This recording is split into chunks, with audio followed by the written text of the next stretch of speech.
Good morning, dear students. Welcome back.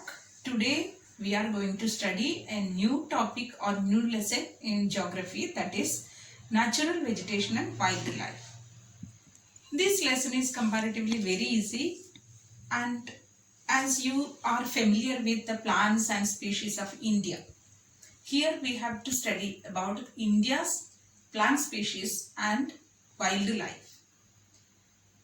Many different facts we have to study here. India is one of the 12th mega diverse countries in the world.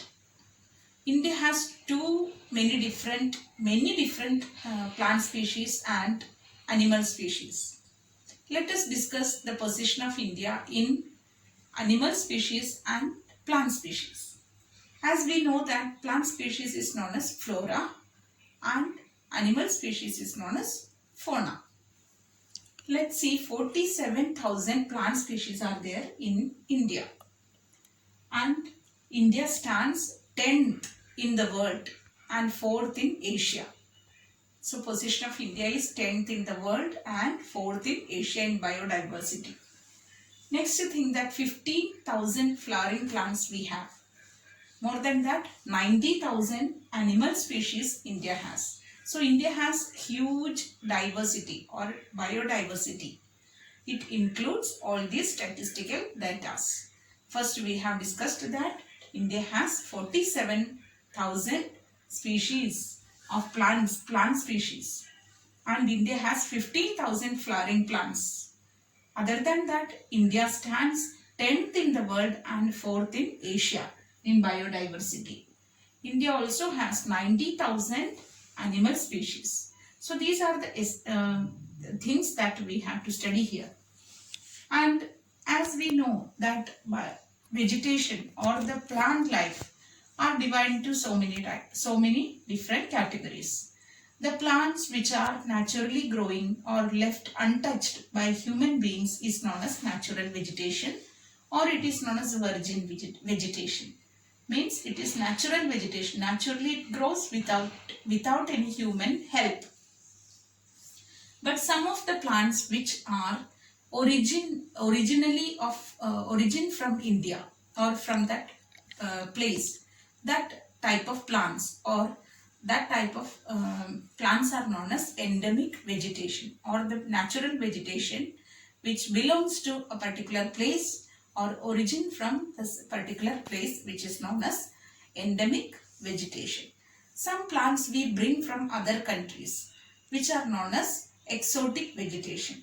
So vegetation or natural plants, the plants which we bring from other countries outside, such plants are known as the exotic vegetation. Now let us discuss about the factors which affect the huge biodiversity. There are mainly two factors which affect the huge biodiversity. The first factor that we can say, that is the relief feature. Relief means the physical features. So relief feature is first factor, and the second factor, as we say, that is climate. So relief factor, which include mainly two important sub-point or components, sub-factors, which are land and soil. As we say that the relief feature is, it includes land and also soil. We say land is one of the factor, as we see that different areas or the land is not same everywhere. Some areas are plain, some areas are plateaus, some areas are mountains, some areas are deserts. So depends upon the land area, the plant species are different. So natural vegetation depends upon the area or the land. That is one of the relief feature. Next we could see soil. The availability of soil or the humus soil which is which has more humus, the plant grows faster. And the soil which has less humus, that the plant grows less. As we see that different types of soil can be found. Black soil, alluvial soil, red and yellow soil. According to the particular soil, the natural vegetation also will be different. So black soil support cotton cultivation, cotton plant, but every soil cotton cannot be produced. Same way for rice cultivation, alluvial soil is required, but every other soil it cannot be suitable. Same way the plants also grow in according to different types of soil. It can be found in different plants can be found. Next important point we have to study, that is climate. Climate includes mainly 3 points, that is temperature, then sunlight or photoperiod, and the third factor that is known as precipitation. As we first thing we can discuss that the temperature. Temperature, according to difference in temperature, the plants grow differently. If we go to the tropical areas, which is equatorial region, which is temperature is high and humid, hot and humid, such places we could see dense forest.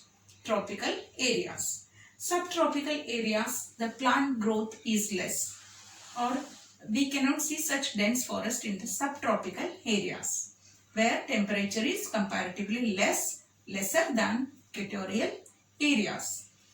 And next thing, that is in the polar regions, if we go, we could see the comparatively very less vegetation, that is temperature is very less over there.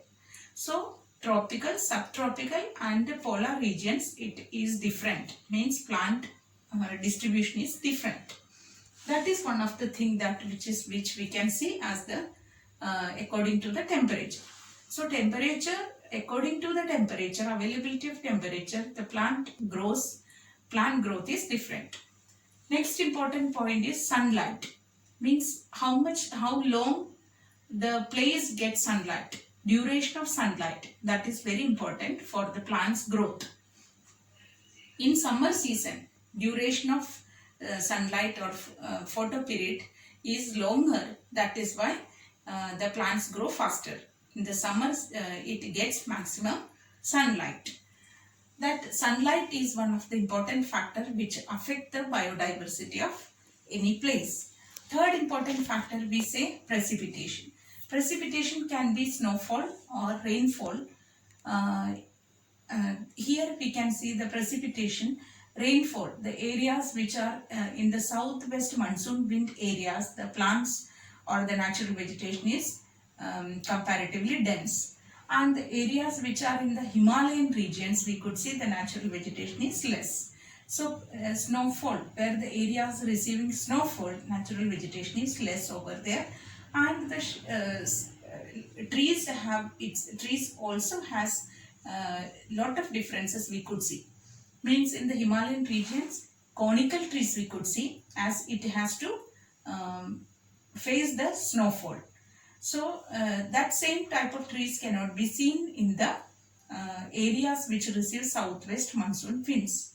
So precipitation is another important factor which affect the biodiversity of a place. These are the important points or factors which affect the biodiversity of a place. Now let's discuss about the importance of forest. That is very common to you, that importance of forest, as we say, that forest is very helpful for various products like medicines, herbs, then we get wood for furniture, and various things we get from the honey, we get from forest, and it is the home for animals and wildlife, animals and birds. Another thing, that we get oxygen, means it the air, it purify the air. So next thing, that it support the life, and it block the wind and rainfall occur. So plants are very much needed for the rainfall. Next thing, the vegetation or the plant or forest, which is very much essential for every living thing. It supports every living things, and it is the home for every wild animals. So and the forest also controls the ecosystem. That is why forest has its own importance.